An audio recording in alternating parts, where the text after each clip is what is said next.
ম্যাডামের জন্য নিচ্ছেন বুঝি? হ্যাঁ, কলকাতা থেকে এসছো তো, তাই এখানকার বিখ্যাত গরম গরম জিলিপি খাওয়াচ্ছি আর নারায়ণপুরটা ঘুরে দেখাচ্ছি। ও আচ্ছা, নেন গরম গরম জিলিপি খান। দারুণ তো, দাঁড়াও আমি দামটা দিচ্ছি। আরে না না, দাম আমি দিয়ে দিচ্ছি। এ কি কেন, তুমি দেবে কেন? না না আমি দেবো। এটা কিরকম কথা হলো? আপনি আমাদের এখানকার অতিথি, আপনাকে খাইয়ে আমি দাম নেব? নিন ধরুন, এবারে আপনাকে আর একটা আমি বিখ্যাত জায়গা দিই। কোথায়? দুর্গা মন্দির, চলুন। আসুন। সত্যি কি সুন্দর মন্দির।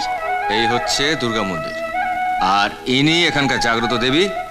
এখানে যে যা চায় তাই পায়। হ্যাঁ, আপনি প্রার্থনা করুন না, করুন করুন করুন, হাত জোর করে। হ্যাঁ আচ্ছা বাবা, করছি।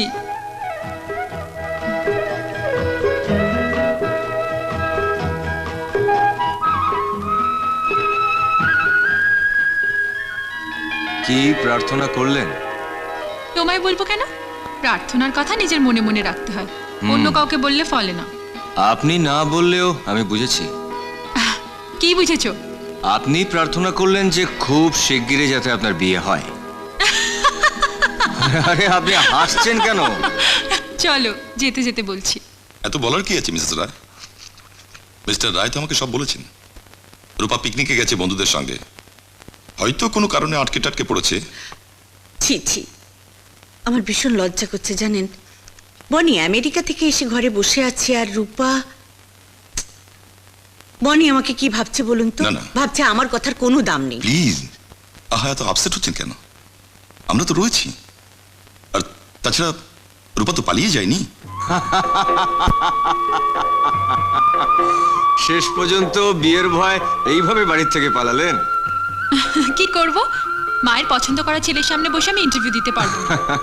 তা সারা জীবন তো আর এইখানে থাকতে পারবেন না। কবে বাড়ি যাবেন? সে বাবা বুঝবে। তারপর বলো রূপা, নারায়ণপুর কেমন লাগছে? Great, fantastic. সমু ঠিকই বলেছিল, নারায়ণপুর খুব সুন্দর জায়গা। Simply mad. সমুর কথা ছাড়ো তো, ও নিজে একটা পাগল আর তোমাকেও পাগল করে ছাড়বে। না না aunty, Somu is really wonderful. ও নিজে যেরকম মজার, সেরকম মজার মজার কথা বলে সব সময়। আমি তোর কোম্পানি প্রতি মুহূর্তে এনজয় করছি। সমু ইজ সো লাভলি। আমাকে সেদিন গরম গরম জিলিপি খাইয়েছে, মন্দিরে নিয়ে গেছে, আর কত কি। আন্টি, সারা কলকাতা চষে ফেললেও সমুর মতো একজনকে আপনি পাবেন না। He is so innocent, simple, charming. সত্যি, ও না থাকলে নারায়ণপুরে আমি যে কি করে থাকতাম আমি নিজেই বুঝতে পারছি না। জানেন আন্টি, সমু বলেছে আমাকে কালকে খুব সুন্দর একটা জায়গায় বেড়াতে নিয়ে যাবে। তুলে দেখো না কে এসেছে, নতুন করে আবার বিয়ের সানাই বেজেছে। তুলে নিয়ে যাব যখন ভালোবেসেছি, সাত পাকে বেঁধে নিয়ে যেতে এসেছি। তোমায় তুলে নিয়ে যাব যখন ভালোবেসেছি।